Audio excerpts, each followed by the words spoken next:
ጤና ይስጥልኝ የተወደዳችሁ ተመልካቾች እንደምን አላችሁ? ከሐረሪ ቴሌቪዥን በቀጥታ ስርጭት የዕለቱን የአማርኛ ዜናዎቻችንን እነሆ። በቅድሚያም የጤና በጎ ፈቃድ አገልግሎት ከፍለው መታከም የማይችሉ እጅ አጠር ዜጎችና አቅመ ደካማ አረጋውያንን ትልቅ እፎይታን ፈጥሮላቸዋል ሲሉ የሐረሪ ክልል ምክትል ርዕሰ መስተዳድርና የክልሉ ግብርና ልማት ቢሮ ኃላፊዋ ወይዘሮ ሮዛ ኡመር ገለጹ።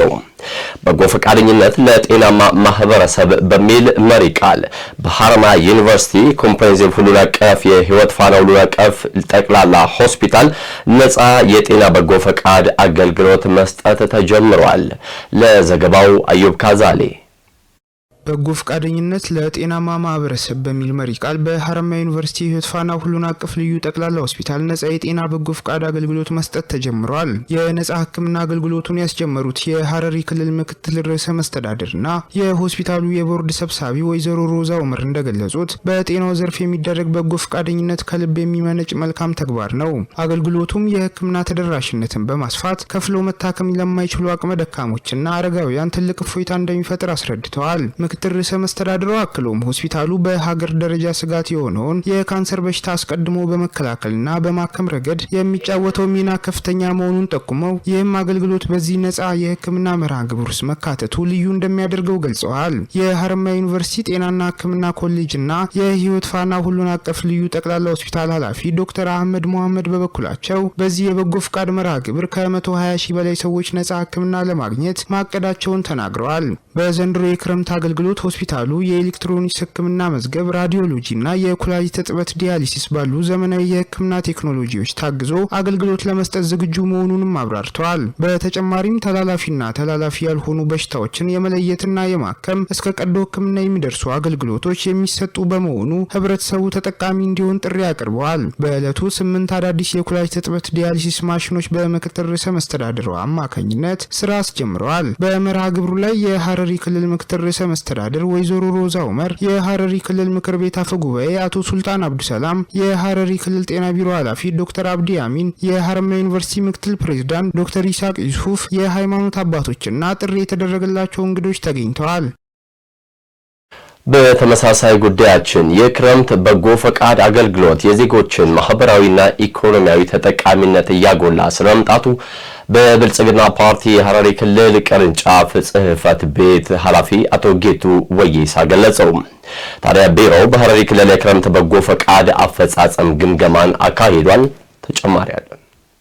በክረምት የበጎ ፈቃድ አገልግሎት የዜጎችን ማህበራዊና ኢኮኖሚያዊ ተጠቃሚነት ለማረጋገጥ ትኩረት ተሰጥቶ እየተሰራ እንደሚገኝ የሐረሪ ክልል ብልጽግና ፓርቲ ቅርንጫፍ ጽህፈት ቤት ኃላፊ አቶ ጌቱ ወይሳ ገልጸዋል። በሐረሪ ክልል የክረምት በጎ ፈቃድ አፈጻጸም ግምገማ ተካሂዷል። በመድረኩ ላይ የክረምት በጎ ፈቃድ አገልግሎትና የአረንጓዴ አሻራ አፈጻጸም ሪፖርት ቀርቦ ይተደረጉበታል። የሐረሪ ክልል ብልጽግና ፓርቲ ቅርንጫፍ ጽህፈት ቤት ኃላፊ አቶ ጌቱ ወይሳ እንደገለጹት በክረምት በጎ ፈቃድ የዜጎችን ማህበራዊና ኢኮኖሚያዊ ተጠቃሚነት ለማረጋገጥ ትኩረት ተሰጥቷል። በክረምት በጎ ፈቃድ መርሃ ግብር ምርታማነትን ይበልጥ ማሳደግ የኑሮ ውድነትን ለመቀነስና አቅመ ደካሞችን ለመደገፍ ይሰራል። በተለይ የሴፍቲኔት ተረጂዎችን በሌማት ትሩፋት መርሃ ግብሮች ተጠቃሚ በማድረግ ምርታማነታቸውን በማሳደግ ተረጂነትን ለመቀነስ ይሰራል ብለዋል። የክልሉ ምክትል ርዕሰ መስተዳድርና ግብርና ልማት ቢሮ ኃላፊ ወይዘሮ ሮዛ ኡመር በበኩላቸው የአንድ ጀንበር የአረንጓዴ አሻራ የችግኝ ተከላ መርሃ ግብር ዝግጅት መደረጉን ገልጸዋል። በክልሉ በተለያዩ 14 ቦታዎች ላይ በአንድ ጀንበር ችግኝ ለመትከል የጉድጓድ ቁፋሮና የማጓጓዝ የቅድመ ዝግጅት ስራዎች መጠናቀቃቸውን አስታውቀዋል። በክልሉ ከተማና ገጠር ወረዳዎች ለሚከናወነው ይህ መርሃ ግብር ለህብረተሰቡ አስፈላጊ ግንዛቤ መፈጠሩንም ጠቁመዋል። በመርሃ ግብሩ የክልሉ ነዋሪዎች፣ ወጣቶች፣ የመንግስት ሰራተኞች፣ የመከላከያ ሰራዊት የምስራቅ እዝና አመራርና አባላት እንዲሁም የፌዴራል ፖሊስ አባላትን ጨምሮ የክልሉ የጸጥታ ኃይል አባላትና ሌሎች ባለድርሻ አካላት እንደሚሳተፉም ገልጸዋል። በሐረሪ ክልል ሐረር ከተማ በ540 ሚሊዮን ብር ወጪ እየተገነባ የሚገኘው የሐረር ሞዴል ትምህርት ቤት ግንባታ 85 በመቶ መጠናቀቁን የሐረሪ ክልል ትምህርት ቢሮ አስታወቀ። ቢሮው ከ9ኛ እስከ 12ኛ ክፍል ያሉ ተማሪዎችን የሚያቅፈው ይህ ሞዴል ትምህርት ቤት እስከ መስከረም 5 ቀን 2019 ተጠናቆ የመማር ማስተማር መርሃ ግብሩን እንደሚጀምር ተገልጿል። ለአደም ኢብራሂም ዘገባ አዩብ ካዛሌ። በፌዴራል መንግስት በ540 ሚሊዮን ብር በጀት እየተገነባ የሚገኘው የሐረር ሞዴል ሁለተኛ ደረጃ ትምህርት ቤት ግንባታ 85 በመቶ መድረሱ ተገልጿል። ግንባታውን አስመልክቶ የክልሉ ትምህርት ቢሮ ምክትል ኃላፊ አቶ አርሰላን አብዲ እንደገለጹት በዓለም አቀፍ ደረጃ ተወዳዳሪና የወደፊት የሀገር ተስፋ የሆነ ትውልድ ለማፍራት የፌዴራል መንግስት ለክልሎች ከሰጣቸው ፕሮጀክቶች መካከል አንዱ በሐረር ከተማ እየተገነባ የሚገኘው ሞዴል ሁለተኛ ደረጃ ትምህርት ቤት ነው። ትምህርት ቤቱ በ8 ሄክታር መሬት ላይ እየተገነባ እንደሚገኝ የጠቀሱት ምክትል ኃላፊው የመማሪያና ማስተማሪያ ቁሳቁሶችን ለማሟላትም ከክልሉ መንግስት 40 ሚሊዮን ብር ተመድቦ ስራዎች እየተከናወኑ መሆኑን አስታውቀዋል። ከ9ኛ እስከ 12ኛ ክፍል ያሉ ተማሪዎችን የሚያቅፈው የትምህርት ቤት እስከ መስከረም 5 ቀን 2019 ዓ.ም ተጠናቆ የመማር ማስተማር ስራውን እንደሚጀምር ገልጸው አሁን ላይ አፈጻጸሙ 85 በመቶ መድረሱን ገልጸዋል። ያሉት ከዛ መካከል አንዱ ዋናው ይሄ የሞዴል ትምህርት ቤት ነው ማለት ነው። በትምህርት ሚኒስቴርና እንዲሁም በክልላችን በ516 ሚሊዮን ብር በበጀት ተይዞለት ስራ የተጀመረ ነው። በዛውም ወደ ሞዴል የተባለበት ዋና ዓላማውም አጠቃላይ አንድ ሞዴል ትምህርት ቤት ማግኘት ያለበትን መያዝ ያለበትን ሙሉ በግብዓትም በሰው ኃይልም መያዝ ያለበትን ይዞ ለሌሎች ትምህርት ቤቶች አርአያ እንዲሆን ነው ዋና ዓላማው። እንግዲህ ያው ይሄ የሁሉ ጊዜ በትምህርት ነገር ሲነሳ የትምህርት ጥራት ነው የሚነሳው። የትምህርት ጥራት መሻሻል አለበት፣ የተማሪዎች ውጤት መሻሻል አለበት ማለት ነው። እነዛ ደግሞ ተማሪዎች ምቹና ማራኪ በሆነ ቦታ መማር አለባቸው። በዛ አንጻር ተደርጎ ያው በዚህ በ8 ሄክታር ላይ በጣም በርካታ ሂውጅ ፕሮጀክት ነው። ከ40 በላይ የመማሪያ ክላሶች ያሉት እንዲሁም የራሱ የሆነ አዳራሽ ያለው ላይብራሪ፣ የተለያዩ ዲፓርትመንት ሄዶች ያሉበትና የላቦራቶሪ ሳይንሶች እያንዳንዱ ክላስ ያለበት ህንፃ ነው። ከዚህ ተጨማሪ የራሱ የሆነ ክሊኒክ ያለው የራሱ መመገቢያ ቦታ ያለው የሞዴል ትምህርት ቤት ነው ማለት ነው። እንግዲህ የሞዴል ትምህርት ቤት ያው አጠቃላይ በአገር አቀፍ ደረጃ ያው አሁን በአዲሱ ስርዓተ ትምህርትም እንዲሁም በያዝነው በትምህርት የፍኖተ ካርታችን ላይ እንዲሁም በኢቶል ፕሮግራም ዋናው ምንድነው የትምህርት ጥራትን ማሻሻል ነው። ለዛ ደግሞ ዋና እንደ ማሻሻያ መያዝ ያለበት ይሄ ስለሆነ ሙሉ መሟላት ያለበት ነገር ይዞ የተሰራ ያለበት ሞዴል ነው ማለት ነው። ስለዚህ በዛ መሰረትም ያው አጠቃላይ በአገር አቀፍ ደረጃ ለመነሻ ያህል ከመቶ ትምህርት ቤቶች ይገነባለን ብለን የታቀደ የነበረው አሁን ግን ከባለፈው ዓመት ጀምሮ 17 ከተማ ላይ ይሄ ፕሮጀክት ተጀምሯል ማለት ነው። እንግዲህ ከነዚህ ከ17ቱ በቀጣይ 2 ወር ውስጥ በመስከረም ላይ ከ17ቱ 9ኙ በተለያዩ ክልሎች ያሉት ስራ ይጀምራሉ ብሎ ይታሰባል። ለዛም እንደ ክልላችን ተጨባጭ ሁኔታ የኛም ክልል አንዱ ስለሆነ በመስከረም ላይ እዚህ የምናየው ፕሮጀክት ስራ ይጀምራል ብለን እናስባለን። የፕሮጀክቱ ስራ አስኪያጅ አቶ ሳሙኤል በዛብህ በበኩላቸው ፕሮጀክቱ ከ14 በላይ ብሎኮችን በውስጡ የያዘና የመማሪያ ክፍሎችን፣ ቤተ መጻሕፍትን፣ የመዝናኛ ስፍራዎችንና የተለያዩ የትምህርት ግብዓቶችን ያካተተ መሆኑን ገልጸዋል። አክለውም ፕሮጀክቱ ለአካባቢው 247 ስራ አጥ ዜጎች የስራ ዕድል መፍጠሩን ተናግረዋል። ፕሮጀክቱ የተጀመረው ባለፈው አመት ነሐሴ ወር ላይ ነው። በ446 ሚሊዮን ብር የተጀመረ ፕሮጀክት ነው። የሚጠናቀቀው እንግዲህ የተያዘለት ቀን መስከረም 5 2019 ዓ.ም ነው ማለት ነው። ምን ላይ ነው ፕሮጀክቱ? እንግዲህ አሁን ያለበት ሁኔታ በስትራክቸራል ስራዎች 85 በመቶ ተጠናቋል። የተለያዩ አሁን የሳይት ወርክ ስራዎችን እየሰራን ያለ ነው።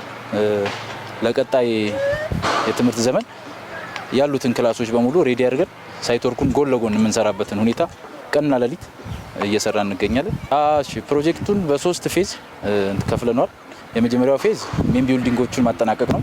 ያ ማለት ደግሞ መማሪያ ክላሶቹን፣ ላቦራቶሪውን፣ ስፔሻል ኒድ የሚባል አለ እና መመገቢያ ክላሶቹን እነሱን ጂፕሰም ሬዲ አድርገን አሁን ቀለም ማጽደቅ ነው የቀረው።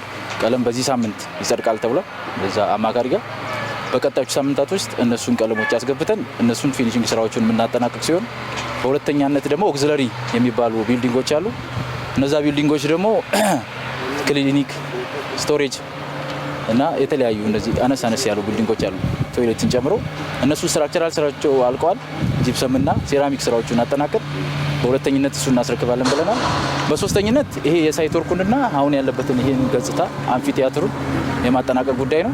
እሱ ሳይት ወርኩን ጎን ለጎን የሚሰራ ስለሆነ ተማሪዎች ገብተውም ቢሆን እሱን እናጠናቅቃለን። በፕሮጀክቱ የስራ ዕድል ያገኙ ነዋሪዎች በሰጡት አስተያየት ቀደም ሲል በስራ እጦት ይቸገሩ እንደነበር አስታውሰው በአሁኑ ወቅት በአካባቢያቸው በተፈጠረላቸው የስራ ዕድል ኑሯቸውን እያሻሻሉ እንደሚገኙም ገልጸዋል። በመጨረሻም ተማሪዎች የተመቻቸውን ይህንን ወርቃማ ዕድል በጥበብ በመጠቀምና በእረፍት ጊዜያቸውም ወላጆቻቸውን እየረዱ ለቀጣዩ የትምህርት ዘመን ዝግጅት ማድረግ እንዳለባቸው መልእክት አስተላልፈዋል።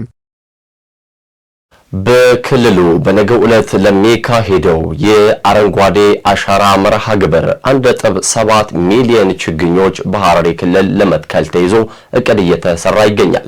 ታዲያ በዚህ መርሃ ግብር ላይ በቁርጠኝነት ለመሳተፍ ዝግጁ ነን። የ1.7 ሚሊዮን ችግኞችን የክልላችን የአረንጓዴ አሻራ መርሃ ግብር ለማከናወን ዝግጁ ነን ሲሉ ያነጋገርናቸው የሐረር ከተማ ነዋሪዎች ገልጸዋል። በነገው ዕለት ከማለዳው ጀምሮ በሚካሄደው የሀገር አቀፍ የ800 ሚሊዮን ችግኞችን የአንድ ጀንበር ለመትከል እቅድ ለማሳካትም እንቅስቃሴዎች እየተከናወኑ ይገኛሉ። ተስፋን እንትከል በሚል መሪ ቃልም በነገው ዕለት በአንድ ጀንበር ይካሄዳል። ይህንን ጉዳይ አስመልክቶ ከክልሉ ነዋሪዎች ጋር ቆይታ ያደረገው ባልደረባችን አዩብ ካዛሊ ተጨማሪ ዝርዝሩን ያደርሰናል። የፊታችን ሰኞ ተስፋን እንትከል በሚል መሪ ቃል በአገር አቀፍ ደረጃ በአንድ ጀንበር 800 ሚሊዮን በሐረሪ ክልል ደግሞ 1.7 ሚሊዮን ችግኞችን ለመትከል የተያዘውን እቅድ ለማሳካት ዝግጁ የሐረሪ ክልል ነዋሪዎች ገልጸዋል። የሰላምና የፍቅር ምልክት የሆነችው ታሪካዊቷ የሐረር ከተማ ነዋሪዎች እንዳስታወቁት ሀገራዊ የችግኝ ተከላ ዘመቻውን ለማስተናገድ በየቀበሌውና በየወረዳው ከፍተኛ ዝግጅት ሲደረግ ቆይቷል። በክልሉ የሚገኙ እናቶች፣ አባቶች፣ ወጣቶች እንዲሁም የመንግስትና የግል ተቋማት ሰራተኞች ለተከላው የሚያስፈልጉ ችግኞች የማዘጋጀትና የመትከያ ቦታዎችን የመቆፈር ስራ ሙሉ በሙሉ ማጠናቀቃቸውን ነዋሪዎቹ ተናግረዋል። ከፊታችን ሰኞ ለሚካሄደው ችግኝ ተከላ ራሴን አዘጋጅቻለሁ። ያው አካባቢያችን የሚገኙ የጸጥታ አካሎችም በዚህ ችግኝ ተከላ ላይ ለመሳተፍ ራሳቸውን አዘጋጅተን ከአመራሮቻችን በተሰጠን ተልዕኮ መሰረት ተዘጋጅተናል። ችግኝ ተከላ መርሃ ግብር እንደ ሀገራችን ቆይቷል። ብዙ ለውጥም እያሳየ ነው። ይሄ ህብረተሰቡ ይህንን እንደ ህይወት ማየት ግዴታ ነው። ለምን የአየር ንብረት ለውጥ ከችግኝ ጋር በጣም ቁርኝት አለው። እንደ ሀገር አቀፍ ከትንሽ እስከ ታላቅ እንደ ግዴታ ህብረተሰቡ ወጥቶ ይህን ነገር ችግኝ መትከል ግዴታ ነው። የፊታችን ሰኞ ሀገር አቀፍ በአንድ ጀንበር የችግኝ ተከላ ፕሮግራም አለ። በዛ ፕሮግራም ላይ እኛም የበኩላችንን አሻራ ለማሳረፍ በግሌ ቃል ገብቼ ወደዛ ብዬበት ነው። በዕለቱ ከማለዳው 12 ሰዓት ጀምሮ በሚካሄደው በዚህ ዘመቻ ላይ በሙሉ ፈቃደኝነት እንደሚሳተፉ የጠቆሙት ነዋሪዎች ችግኝ በመትከል ብቻ ሳይወሰኑ ከተተከሉ በኋላም የመንከባከብና የመከታተል ኃላፊነታቸውን እንደሚወጡ አረጋግጠዋል። በዚህ ዙር የሚተከሉ ችግኞች ለአካባቢ ጥበቃ ብቻ ሳይሆን ለምግብ ዋስትና አስተዋጽኦ የሚያደርጉ የፍራፍሬ ተክሎችን ያካትቱ መሆናቸው አስደሳች መሆኑን ያነሱት ነዋሪዎቹ በተጨማሪም የአፈር መሸርሸርን የሚከላከሉና የሐረርን የተፈጥሮ ውበት የሚያጎሉ የዛፍ ዝርያዎች መዘጋጀታቸውን ገልጸዋል። ህብረተሰቡ ይህንን መጀመሪያ እንደ ህይወት ማወቅ የራስ ምግብ እኛ የምንመግበው ችግኝ መትከል ማለት ለእኛ ህይወት እንደሆነ መጀመሪያ ማወቅ፣ ከዛ በኋላ ህብረተሰቡ ግዴታችን ነው ብሎ ያንን ነገር መንከባከብ ግዴታ ነው። ስለዚህ ይሄ ህብረተሰብ ላይ መንግስትን መስራት አለበት። ህብረተሰቡ ግንዛቤ ማጨበጣ ማንኛውም ህብረተሰብ ችግኝ ለራስ ነውና ሁላችንም ወደ ሰኞ ዕለት ወደ ችግኝ ተከላ ብንሄድ ጥሩ ነው ይመስላል። አሁን ችግኞችን ከተተከሉ በኋላ ምንጊዜም ፕሮግራም አድርገንላቸው እየሄድን ውሃ ማጠጣት፣ መኮትኮት ያስፈልገናል። ችግኙን ተክለን መተው ብቻ ሳይሆን በየጊዜው እየሄድን መከታተል መቻል አለበት። ያ ችግኝ ደግሞ ሲበቅል አካባቢውን አየር ስለሚቀይር አስፈላጊ ስለሆነ ይህንን አምነንበት ነው የጸጥታ አካሉ ችግኝን ለመትከል የተዘጋጀ ነው። ችግኝም ተክለን ብቻ መሄድ ሳይሆን ጀስት ከዛ በኋላ መተን ቼክ እያደረግን ውሃ ኩትኳቱን ከፈለጉ ኩትኳቱ እያደረግን መቀጠል ነው አደግ እስከሚሉ ማለት ነው። ራሳቸውን እስከሚችሉ ማለት ነው። ችግኝ መትከል ብቻ ሳይሆን የተንከባከበ በአቅራቢያው ያለ ማህበረሰብ የመንከባከቡን ግዴታ አለበት። ለምን ጥቅሙ የሀገራዊ ነው። ሀገራዊ ብቻ ሳይሆን ለግለሰብም ጥቅም አለው። የመንግስት ጉዳይ አይደለም። ይሄ ፖለቲክስ ሳይሆን ለሀገራችን ለልጆቻችን በማሰብ በቅንነት ነው ያንን ማድረግ ያለብን። እንደገና ችግኝ የተተከለውም በእንስሳት ሲበላም ሆኖ ሲቆረጥ የኔነት ስሜት ከሌለው መትከሉ ፋይዳ የለውም። ተክለን ተንከባክበን ነው ለውጤት እንትን ማለት ያለብን። በመጨረሻም ነዋሪዎቹ ሀገራዊ ጥሪውን በደስታ መቀበላቸውን በመጥቀስ የፊታችን ሰኞ የሚደረገው ዘመቻ የክልሉን የተፈጥሮ ሀብት ልማት ወደ አዲስ ደረጃ ያሸጋግረዋል የሚል ትልቅ ተስፋ እንዳላቸው አብራርተዋል። ቀጥለናል። ወደ ሌሎች ጉዳዮቻችን ተሻገርን። የሐረር የጅብ መመገብ ትርኢት በሰውና በተፈጥሮ መካከል ያለውን ድንቅ ግንኙነት የሚያሳይ ልዩ ተሰጥኦ ነው አሉ በስፍራው ተገኝተው የጅብ ማብላት ትርኢቱን ሲመለከቱ የነበሩ የሀገር ውስጥ ጎብኚዎች። ታዲያ የዚህ የሚታይበት የኢኮቱሪዝም ስፍራ ደግሞ ለእይታ ምቹና ከኮሪደር ልማቱ ጋር ተሰናስሎ መገንባቱ የጎብኚዎችን በቅርብ ርቀት ያለ ፍርሃትና ያለ መራድ እንዲመለከቱ ማስቻሉን ጎብኚዎቹ ገልጸዋል። ተጨማሪ አለ።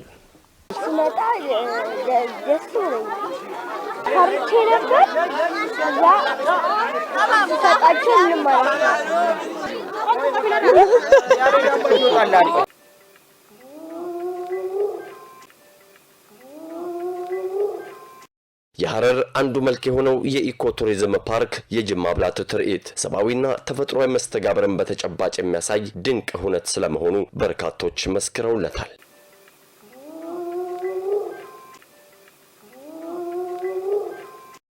የዱር አራዊት ከሰው ልጅ ጋር በፍቅር የሚኖርበት ይህ የዘመናት ባህላዊ ልማድ የሐረርን ለየት ያለ የኢኮቱሪዝም እሴትን ለዓለም አጉልቶ ማሳያ ሲሆን ይህም ታዲያ በየጊዜው ወደ ከተማይቱ ለጉብኝት የሚመጡ የሀገር ውስጥና የውጭ ሀገር ጎብኚዎችን ቁጥር እንዲጨምር እያስቻለም ይገኛል። ታዲያ በስፍራው ተገኝተው ሁነቱን ሲመለከቱና ጅቡን ስጋ ሲመገቡ ያገኘናቸው የሀገር ውስጥ ጎብኚዎች የሐረር ሕዝብ አደገኛ ከሚባለው የዱር አራዊት ጋር ያላቸው ቅርበትና መተማመን በተፈጥሮና በሰው ልጅ መካከል ያለውን ጥልቅ ወዳጅነት የሚያሳይ ድንቅ ትርኢት ነው ሲሉ ይገልጹታል። በዝና ከሰሙት በላይ በአካል ተገኝተው በቅርበት ሲመለከቱት የተሰማቸው ፍቅርና ፍርሃትና ደስታ ተደባልቆ በህይወታቸው የማይረሱት ትውስታ እንደሆነላቸው ጎብኚዎቹ ይናገራሉ። እንደተጠበቅኩት አያስፈራ። ፈርቼ ነበር ግን እንደተጠበቅኩት አያስፈራ። ያስፈራል ብዬ አስቤ ነበር፣ አያስፈራ። በጣም ጥሩ ነበር። ጅሞቹ ለማዳ ናቸው።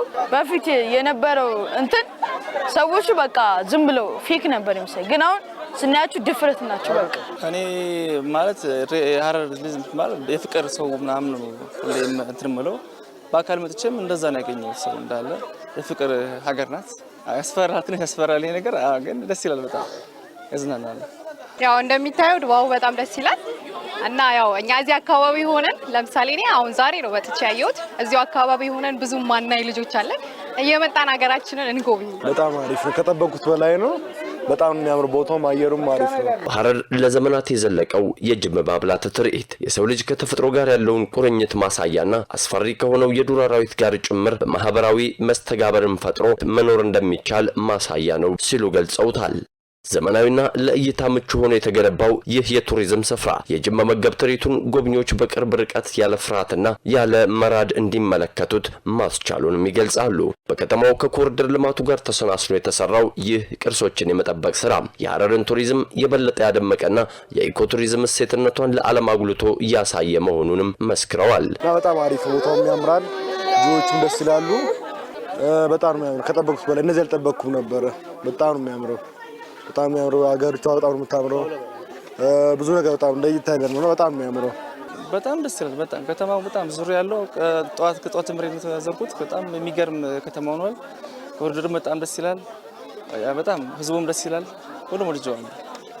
ይህ ስፍራ የሐረር ልዩ መገለጫ የዓለም ቅርስ የሆነው የጅጉል ግንብ ያለበት መሆኑ ደግሞ የሐረርን የቱሪዝም መዳረሻነት የበለጠ እንዲጨምር ማስቻሉንና ለዚህም ደግሞ እኛ ምስክሮች ነን ሲሉ ያነሳሉ። የሀገርን ሰርዶ በሀገር በሬ እንዲሉ የሐረር የቱሪዝም መዳረሻዎች ከቱሪዝምነት ባሻገር ሀገር በቀል እውቀቶችን፣ ታሪክንና እሴትን አጣምረው ያዙ በመሆናቸው ሁሉም ሰው ሊጎበኛቸውና ሊያስተዋውቃቸው ይገባል ሲሉም ጎብኚዎቹ መልእክታቸውን አስተላልፈዋል። እንዳለ ኢትዮጵያ ህዝብ እንዳለ መጥቶ ሐረር ክልል እንዲጎበኛት ጋብዛለሁ። በጣም ደስ ይላል። ህዝቡም ፍቅሩ ምናምን ሁሉ ነገር ደስ ይላል። ከተማው በደንብ አይቼዋለሁ። ዙሪያ ያለው በጣም ደስ ይላል። በጣም የሚቀጥለው ስመጣ ጓደኞችን ቤተሰቦች ሰብስቤ ነው የመጣው። በጣም የሚያምረው ቀጣይ ያው እዚሁ ሀገር ነዋሪ ሆነን ራሱ ሀገራችንን እየጎበኘን ስላልሆነ ሁላችንም እዚህ ሀገር ነዋሪ የሆነን ሁሉ መተን እንድናይ በቻለው ያህል ባለን ሚዲያና በምንጠቀመው ሚዲያ ሀገራችንን እናስተዋውቃለን። ከባለፉት ቅርብ ዓመታት ወዲህ በርካታ የሀገር ውስጥና የውጭ ቱሪስቶች መዳረሻ ሆኗቸው በርካታ ታሪክንና እውነታን እየተመለከቱበት ይገኛሉ። በቅርብ ጊዜ ተመርቆ የገባው የኢኮ ቱሪዝም ፓርክ በተለይም ሐረር ከጀጎል ቀጥሎ የምትታወቅበትን የጅብ ማብላት ትርኢትን ለዓለም ሕዝብ ይበልጥ አጉልቶ ያሳየ ሆኗል። ታዲያ ይህ ሁነት ለሐረር ከተማ የቱሪዝም እድገትም ከፍተኛ አስተዋጽኦን እያደረገ ይገኛል። This absolutely amazing city, it's something that we must do.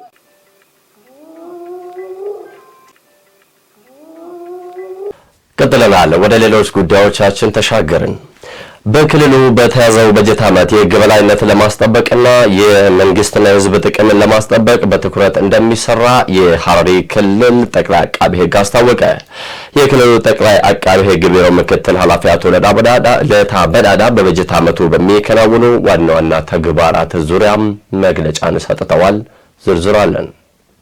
በክልሉ በተያዘው የበጀት ዓመት የሕግ የበላይነትን ለማረጋገጥና የመንግስትና የሕዝብ ጥቅምን ለማስጠበቅ በትኩረት እንደሚሰራ የሐረሪ ክልል ጠቅላይ አቃቤ ሕግ አስታውቋል። የሐረሪ ክልል ጠቅላይ አቃቤ ሕግ ቢሮ ምክትል ኃላፊ አቶ ለታ በዳዳ በበጀት ዓመቱ በሚከናወኑ ዋና ዋና ተግባራት ላይ መግለጫ ሰጥተዋል። በመግለጫቸውም በያዝነው የበጀት ዓመት በክልሉ የሕዝብና የመንግስትን ጥቅም ለማስጠበቅና ቀልጣፋና ዘመናዊ አሰራርን በመዘርጋት የፍትህ ስርዓትን ውጤታማነት ለማጎልበት በትኩረት እንደሚሰራ ገልጸዋል። የተለያዩ ወንጀሎችን በማጣራት አጥፊዎችን በፍርድ ቤት ተጠያቂ እንዲሆኑ በማድረግ ስራ ይሰራልን ብለዋል። ከዚህ በተጨማሪ በክልሉ ክራይምስ የሚባል ዘመናዊ ወንጀል ምርመራና ምዝገባ ስርዓት በመጠቀም የተጀመረው ስራ ተጠናክሮ ይቀጥላል ብለዋል። የኢኮኖሚ ነክ ወንጀሎች እያደረሱት ያለውን ጉዳት ከፍተኛ መሆኑን ጠቁሞ በመሆኑም በበጀት ዓመቱ ኢኮኖሚ ነክ ወንጀሎችን ለመከላከል ልዩ ትኩረት ተሰጥቶ እንደሚሰራም ጠቁመዋል። ሌብነትና ብልሹ አሰራርን ጨምሮ በመንግስት ኢኮኖሚ ላይ የሚፈጸሙ ወንጀሎችን በማጣራት አጥፊዎችን በሕግ ተጠያቂ ማድረግ ስራ ይሰራልም ብለዋል። ለዚህም በክልሉ ሙስናን ጨምሮ የተፈጸሙ የተለያዩ ወንጀሎችን በማጣራትና የወንጀል ክስ ለፍርድ ቤት በማቅረብ አጥፊዎች በሕግ ተጠያቂ እንዲሆኑ የማድረግ ስራ ይሰራል ብለዋል። የመንግስትና የሕዝብ ጥቅም እንዲጠበቅ የማድረግ ስራም በቁርጠኝነት እንደሚሰራም አብራርተዋል። የመንግስትና የሕዝብ ጥቅምን ከማስጠበቅ ባሻገር የሕግ አገልግሎት የመስጠት እንዲሁም ነጻ የጥብቅና አገልግሎትና ሌሎች ተግባራትን በዓመቱ ከፍተኛ ትኩረት የሚሰጥ መሆኑን ገልጸዋል። በክልሉ ሕገወጥ የሰነድ ዝግጅት ለመከላከልና ቀልጣፋ አገልግሎት ከመስጠት አንጻርም ሰነዶችን የማረጋገጥ ስራ እንደሚከናወንም ተናግረዋል።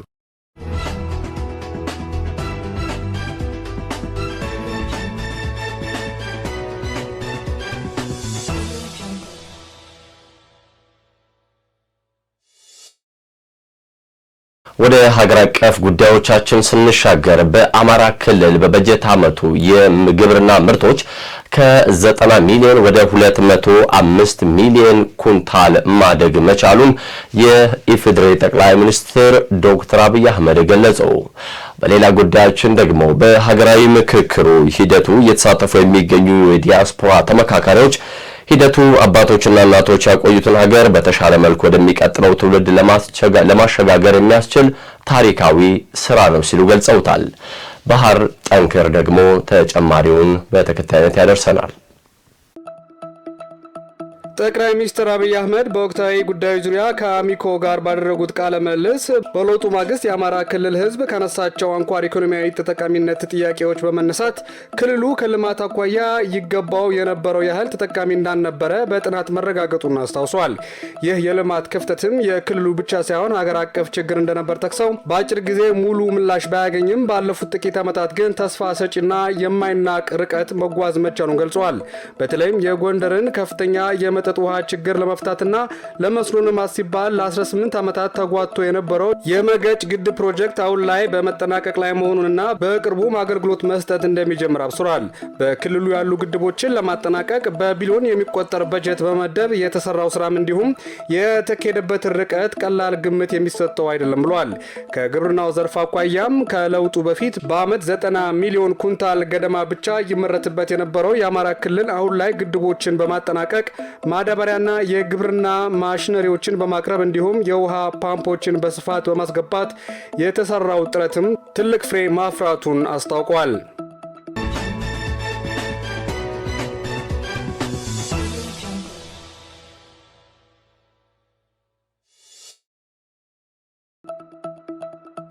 በኢትዮጵያ ሀገራዊ ምክክር ሂደት እየተሳተፉ የሚገኙት የዲያስፖራ ተመካካሪዎች ሂደቱ አባቶችና እናቶች ያቆዩትን ሀገር በተሻለ መልኩ ወደሚቀጥለው ትውልድ ለማሻገር የሚያስችል ታሪካዊ ዕድል መሆኑን ገልጸዋል። ተመካካሪዎቹ በሰጡት አስተያየት በምክክሩ ወቅትም ያለፉ ትርክቶችን በማረም የጋራ የሆኑትን ይዞ እንዲሁም መቅረት የሚገባቸውን አስቀርቶ ወደፊት ለመራመድ የሚያስችል ሰፊ ውይይት መድረክ መፈጠሩም ጠቁመዋል።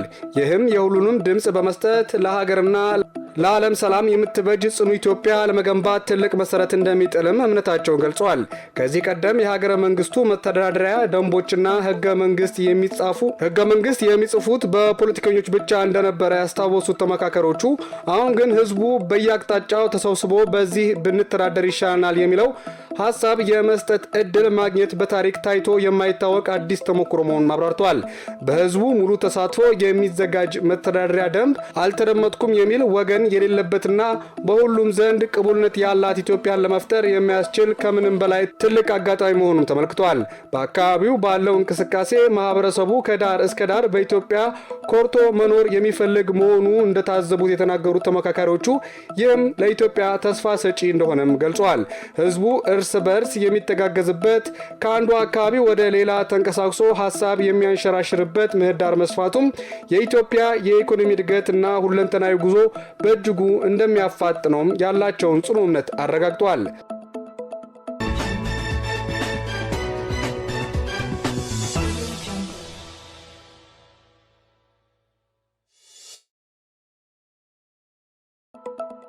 በሶማሌ ክልል የአንድ ጀንበር የችግኝ ተከላ የአረንጓዴ አሻራ መርሃ ግብር አስፈላጊ ዝግጅት መደረጉን የክልሉ የአካባቢ ጥበቃና ገጠር መሬት ልማት አስተዳደር ቢሮ ገለጸም። የክልሉ አካባቢ ጥበቃ በደን ልማትና የብዝሃ ሕይወት ጥበቃ ስራዎች ላይ የተከበራቸው ተግባራት ለውጥ እያመጡ ነው ብሏል። ነገ ለሚካሄደው የአንድ ጀንበር የአረንጓዴ አሻራ መርሃ ግብር በችግኝ አይነቶች መረጣ፣ በቦታና የችግኝ ጣቢያዎች ዝግጅትና ህብረተሰቡን በማነቃቃት ረገድ አስፈላጊዎቹን ዝግጅቶች ማጠናቀቁን ነው የገለጸው። የክልሉ አካባቢ ጥበቃና ገጠር መሬት ልማት አስተዳደር ቢሮ ኃላፊ ኢንጂነር ሙሂዲን አብዲ ለኢዜአ እንደገለጹት በክልሉ ለአንድ ጀንበር የችግኝ ተከላ የአረንጓዴ አሻራ መርሃ ግብር አስፈላጊ ዝግጅትም ተጠናቋል። ኃላፊው በክልሉ በአንድ ጀንበር ችግኝ ተከላ የተለያዩ ፋይዳ ያላቸው ችግኞች እንደሚተከሉም ተናግረዋል። ካለፉት ቀናት ጀምረው ችግኞችን ከተለያዩ ጣቢያዎች ወደ ተከላ ቦታ የማጓጓዝ ስራ ሲከናወን እንደነበረም ጠቅሰው በዚሁ ረገድ በቂ ዝግጅት ተደርጓልም ብለዋል። ኢንጂነር ሙሂዲን በነገው የአንድ ጀንበር የችግኝ ተከላ መርሃ ግብር ህብረተሰቡ በስፋት እንዲሳተፍም ጥሪ አቅርበዋል። የተወደዳችሁ ተመልካቾቻችን ለዕለቱ የነበሩን የአማርኛ ዜና ወጃዎቻችን እዚህ ላይ ያበቁ። ከመላው ስርጭት ባለሙያዎች ጋር ሲሳይ ዘሪሁን ወሬዎቹን መራው። ጤና ይስጥልኝ።